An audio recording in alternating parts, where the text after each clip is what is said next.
Next up is Athena Nassar, is an Egyptian-American poet, essayist, and short story writer from Atlanta, Georgia. Her debut poetry collection, Little Houses, is forthcoming from Sundance Publications this next year.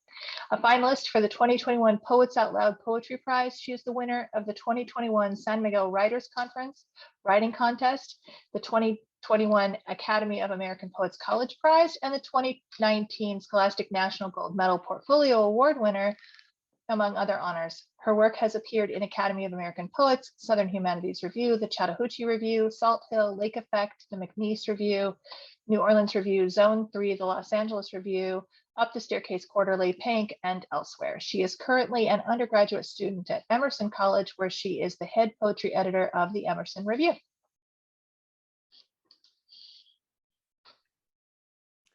Hi, everybody. I'm going to read two poems, and one of those is my title poem from my manuscript. Avare. Outside the urgent care, we sit like crescent moons dropped from the sky, our bodies hunched over the sidewalk. Down here with everything so up close, we can see the people, holograms of themselves, pushing through each other on the street.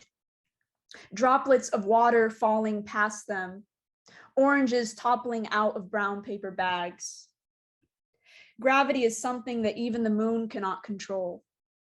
I turn to you, your mother and brother fallen with the droplets and the oranges, and think, what do I know about grief? I know the sun was punctured before light came pouring from it, like the yolk of a runny egg. I know I wake some mornings with the fear of my mother dying too soon. The thought a bird I must shoo away again and again. I wonder how you shoo them. Your many hands flying in every direction. These birds, immigrant children like us. Look at how the moon glows a blood orange with all the fruit that fell in it. All the mothers who populate the sky. I watch the swinging doors of the urgent care and ask myself, what good does it do to worry about my own? Will it slow her descent if I hold her like a brown paper bag from underneath? In Arabic, we have 5 ways of saying okay. Tayyib, Tamam, Hasanan, Zain, Mania. My mouth attempts to pronounce this shared language of acceptance, but the word Hasanan sticks to the back of my throat like a grain of rice. I'm scared to tell you I never did like leaving, fleeing one place to populate another.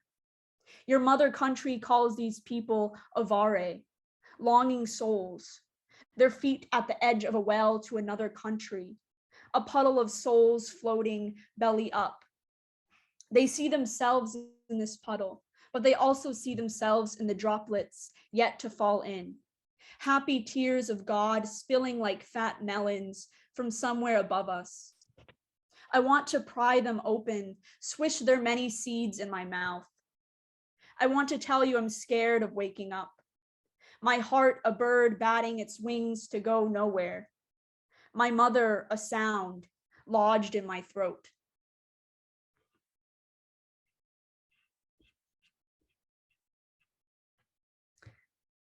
Little houses.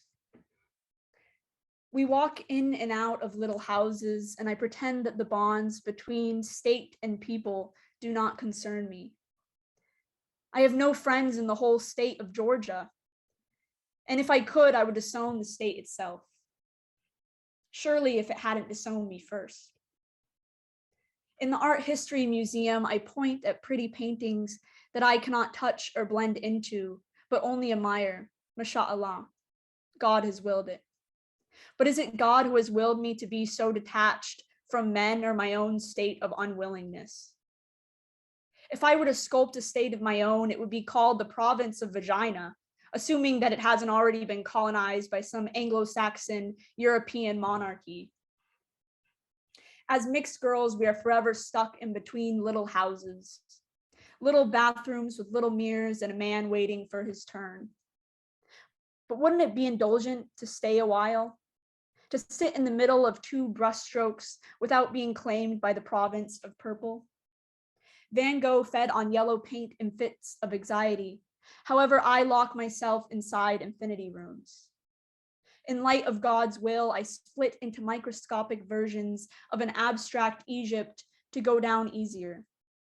There were no portraits of Arab girls in the post-impressionist era, but if there were, her eyes would weep honey so rich that it would dare the painter himself to crave yellow. She would be hung on the walls of some aristocrat's estate down south, and she would hate it there. To manifest is to walk in and out of little houses and pretend that you built them, to pray for a kaleidoscope of gods and hope that one of them is you. Thank you.